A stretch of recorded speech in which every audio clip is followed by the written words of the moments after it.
What's up guys, welcome to AnimeKouhai. If you want to help me out, please hit the like button and subscribe to my channel. She was taken aback and didn't know what to do, but I didn't care and started lecturing her. For about 30 minutes, and in earnest. I talked to Shion about what cooking really was so she could understand. And Shion seemed to be reflecting on it. She promised me that she would definitely talk to someone from now on, and take their opinions to heart. Something like that happened. Then, I remembered something after I scolded Shion. When Shion was trying her hand at making black tea, Diablo was with her. Diablo commented something along the lines of how he thought his body was going to be destroyed just from taste testing black tea. Thanks to his sacrifices, Shion was able to improve. If Shion practiced alone, she wouldn't realize what was wrong herself. It was a mistake we couldn't ignore anymore. Shion always tried producing results by only relying on her skills. It was hard to improve yourself like that. We needed someone to act as a chaperone for Shion. As a result, there was no way I could appoint Shion as a counselor. If she were to cause a problem at the council, it could harm the friendly relationship we just established with humanity. And if Shion did go on a rampage, the only people who could possibly stop her were limited to those in our country. If such a person existed, one capable of restraining Shion, then having that person as a counselor would be far more effective. For example, Diablo. I think Diablo would do well. I mumbled, sharing my true feelings. When that happened, the executives all together nodded. If it is Diablo Dono, then I feel relieved. I'm sure he would be able to convince those nobles into doing whatever we want. And he wouldn't be strong-armed or bribed. Rigurd, Benimaru, Gabble all voiced their thoughts, and it was clear they fully trusted Diablo. Shuna and Shion agreed too. With his wits and resourcefulness, I think we would be able to progress things the way Rimuru-sama wants. Although I feel upset, second secretary, Diablo, is excellent. And if that interloper goes to Ingratia Kingdom, the importance of me, the first secretary, will increase. There probably isn't anyone more qualified for the job. Everyone seemed to approve of appointing Diablo as our counselor. It felt like Shion had some kind of ulterior motive, yet there was no doubt that she recognized Diablo's talent. There were no opposing opinions. Since there weren't really any other good ideas, for this case, we concluded with Diablo being the leading candidate. But he was definitely not going to like it. However, keep in mind that Diablo decided to search for subordinates because he didn't like having miscellaneous work being dumped onto his lap. Maybe he'll be able to scout and bring someone who's good at the kind of negotiation we're looking for. Diablo is the most reliable candidate thus far, but let's conclude with the reminder that it could potentially change. We decided to postpone our meeting. No, until someone was selected, attending the council would have to be my job. I wanted to make a final ruling on a replacement, and so I hoped Diablo would return soon. It was an urgent matter, but I was the one who was seriously troubled by all this. The outcome depended on Diablo's return, which meant the meeting had a rather unnoteworthy end. Peace was the best. Having no problems was a good thing. Being able to enjoy your free time was awesome. Therefore, I decided to go look for Kurabi. And thanks to recently having some free time, I found something that had been weighing on my mind. I went into the workshop and called for Kurabi. Kurabi-kun, are you free right now? I greeted the disciples, who were bowing to show their respect when they saw me, with a wave and went inside the back room. There, Kurabi had several swords laid out, deep in thought about something. Oh, Rimuru-sama, you came at a good time. I have something to report. Something to report to me? What happened? If it was something he needed to inform me about, perhaps he completed a new piece of work.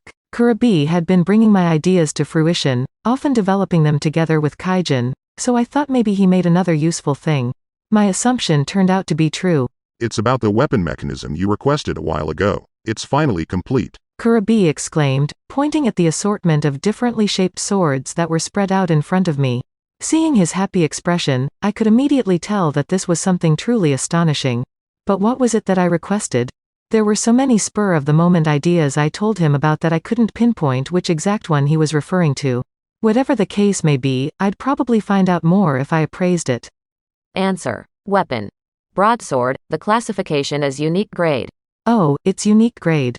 This was crafted by Kurabi as well, so it must be of excellent quality. However, I doubted that was the only reason why Kurabi had such a proud expression on his face. With his level of skill, he could have easily made several unique grade items in the span of a single month. If Kurabi was forging a normal sword, then he only needed a day to finish it. The average quality was unique grade, and even if it was a failure, it still fell under the category of being one of the best rare grade items. If he invested a lot of effort, it would require about 2 or 3 days, but in those cases, the classification was guaranteed to be at least unique grade. I think he's still far away from being able to complete a legendary grade item, but since it was Kurabi, I believed he would eventually accomplish it. Furthermore, if skilled masters kept constantly using the weapons crafted by Kurabi, I had a hunch that they could evolve to become legendary grade. It was crucial to start the process off right by carefully selecting materials, like utilizing high-purity magisteel. The weapons comprehend and evolve alongside the user's will, so I thought it wouldn't be long before we saw the birth of a legendary grade weapon that Kurabi made. Therefore, I figured that there was no reason for Kurabi to go out of his way to show me a unique grade weapon, but I inspected that broadsword a little more carefully. A distinctive feature were the small holes, 3 of them, to be precise, the size of a marble located at the base of the blade. Apart from that, there was nothing else that caught my eye. Of course, the quality was fairly satisfactory for a sword. It was a different story had this been the work of a disciple, yet compared to Kurabi's other works, it didn't seem very remarkable. It felt a little weird saying this, but it was an extremely ordinary-looking unique grade weapon. It didn't appear to really have any special engraving magic, either. Wait, could this be? What is this? Although unique grade is certainly remarkable, it isn't rare for you to get that classification, right? I asked, feigning confusion while I hid my inner agitation. Have you forgotten by any chance? This is an unbelievable thing. At a quick glance, it looks like an ordinary weapon and doesn't have any magical effects, yet, it has an incredible characteristic. Even with my, or rather, Wisdom King Raphael's, analyze and assess, I couldn't detect anything unusual at all. If this really was what I thought it was, then the possibilities could be truly promising.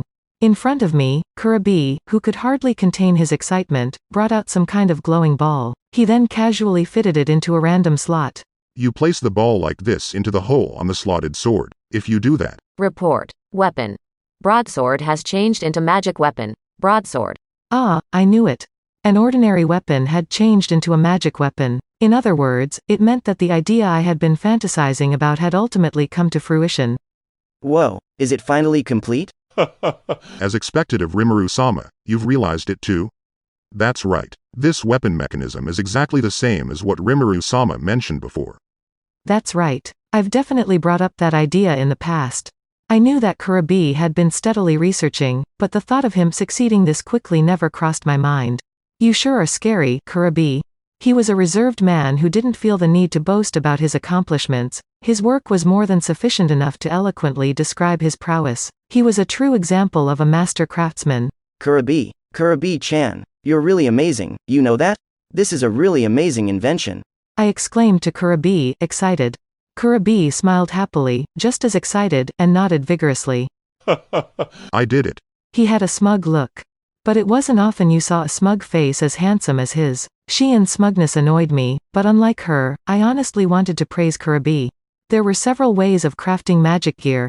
I could utilize the synthesis and separation of Wisdom King Raphael to affix magical effects to equipment. Kurabi could do the same thing. On the other hand, Kaijin and Kurabi's disciples were not capable of such an overpowered skill. Then, you may ask, what will they do to achieve the same effect? Normally speaking, they would achieve the same result by having an engraving mage cast engraving magic. Dold was a skillful user of said magic and could easily cast it onto weapons.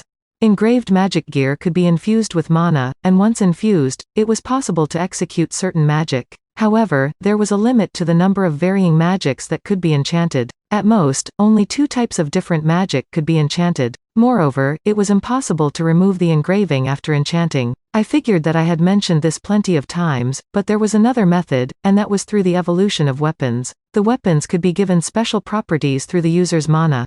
It wasn't an easy thing to achieve, and it usually took an exceptionally long time. However, the growth of the weapons would often develop unexpected power. Thus, this could be one of our research projects to see if there was a more efficient way to cause weapon evolutions.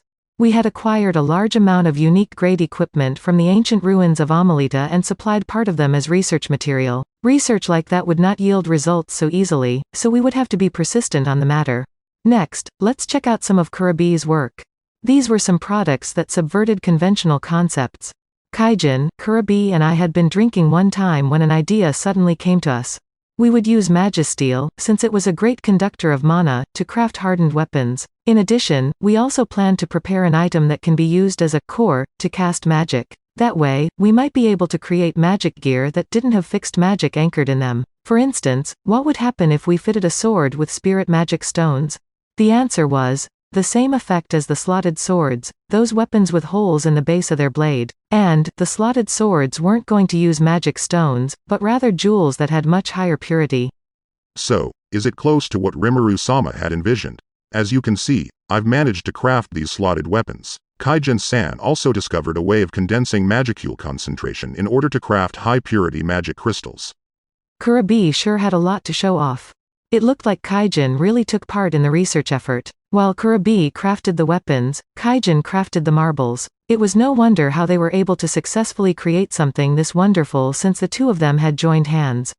Regarding the magic stones that provide these properties, we've named them Spirit Core. We've also been calling them Magic Marble. When Gabble-san was out catching wyverns, Vesta-san, who was taking a break from work, also joined us. I heard that those two were already researching the power core of the Spirit Magic Core. Basically, they already possessed the technology to enchant magic stones with the earth, water, fire and wind spirits. Explained Kurabi.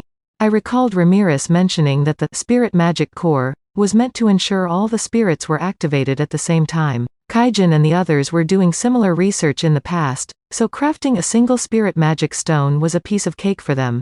All he had to do was adjust the size and power output of the magic marbles. With the properties of the magic power imbued in them, they became spirit cores, which could be classified into 4 elements: earth, water, fire or wind. Naturally, the energy of these cores would run out. Once the magic contained within was depleted, they would be no different than purely decorative marbles. However, they could be recycled for repeated use. Can we replenish their energy? I asked. We can. Although, we will need to find skillful mages to infuse our magic in it. It's not something an amateur can handle. That's it for this video, guys. Thank you for always watching my videos and supporting my channel. Shoutout to Captain Jules, Alcoxide, Rembaru, Luminoseka, JB, Charlie Keltesoro, Pickle Rick, Mark Bozeman, Rafael Martins, and last but not the least, shoutout to Chad Vota. I'll see you guys in the next video.